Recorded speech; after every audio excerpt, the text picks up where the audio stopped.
हम पुष्पांजलि झा प्रणाम करै छी सब मिथिलावासी के। आइ जे छै से आइ नारियर के लड्डू बनबय वाला छी। बहुत आसानी से बहुत नीक जकाँ अहाँ घर में नारियर के लड्डू बना के तैयार कर लेब। मार्केट से जेना दुकान से आनैत हैब बिल्कुल वही तरीका के लड्डू अहाँ घर पर अपना हाथ से बना सकै छी।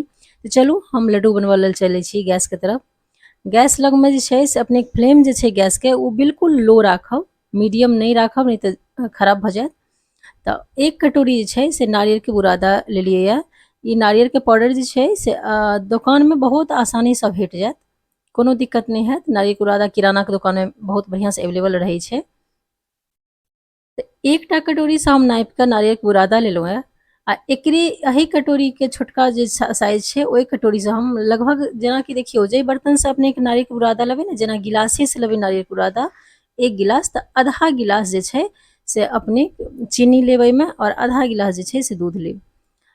जेना कि नारियर जते लै छियै तकर आधा आधा क्वांटिटी में अपने चीनी और दूध सेहो देबै में।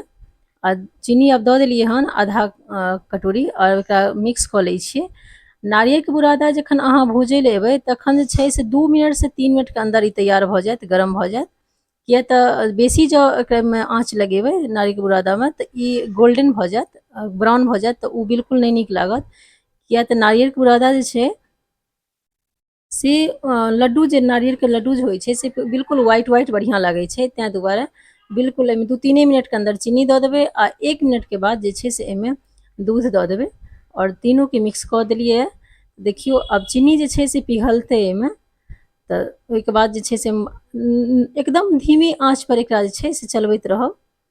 आ चीनी पिघललाके बाद जे छै से एहिमे जे छै से आब हम इलायची पाउडर छै से दऽ दै छियै।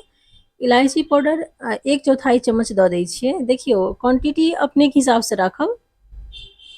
एहिमे लगभग 15-20 टा लड्डू बनि के तैयार भऽ गेलै। तऽ अपने ये बेसी बनबऽ के हैत लड्डू तऽ तेना अपन हिसाब से लेब, 2 गिलास 4 गिलास जते नारियर के बुरादा देबै।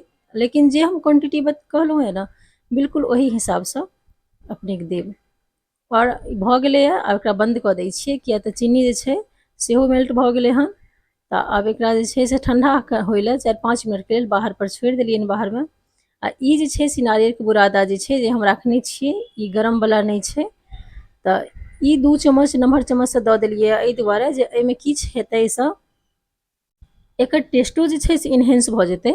और दोसर नंबर जे छै से कनी सॉफ्टनेस सेहो आबि जेतै एहिमे, सॉफ्ट नारियर के भऽ जेतै, बिल्कुल दोकान जकाँ बनि के तैयार हैत। तैं ऊपर से देलहुँ है 2 चम्मच, तऽ एहिसँ सॉफ्ट बहुत सॉफ्ट नारियर के लड्डू भऽ जाइ छै और टेस्टो बहुत बढ़िया भऽ जाइ छै। तऽ आब एकरा हम लड्डू सेहो बनायब। ई लगभग ठंडा भऽ गेल हन, हल्का हल्का गरम छै। तऽ एहिमे जे छै से हल्का घी लगा कऽ हाथ में लड्डू बनबै छियै। देखियो घी एहि दुआरे लगबै छियै जे हाथ में चीनी चिपकै नहीं, किया तऽ चीनी देने छियै मिठाई में से ई चिपक नहीं जाए हाथ में, ताहि दुआरे हल्का हल्का घी लगा लेब। देखियो बनि गेलै हन। देखियो लड्डू के साइज जे छै से अहाँ अपना हिसाब से राखब। किनको छोट पसंद हेतनि, किनको नम्हर पसंद हेतनि, ओना जे सुविधा हुए। हम मीडियम साइज के लड्डू बनेलहुँ है आ साइज अपना हिसाब से अहाँ राखि सकै छी। ई बहुत बढ़िया लड्डू बन के तैयार हैत, बिल्कुल मार्केट जकाँ। और एकरा यदि अपने के नीक लागे तऽ चैनल के लाइक सब्सक्राइब सेहो कऽ लेब, ताकि मैथिल में जे छै से वीडियो बनबऽ वाला छी।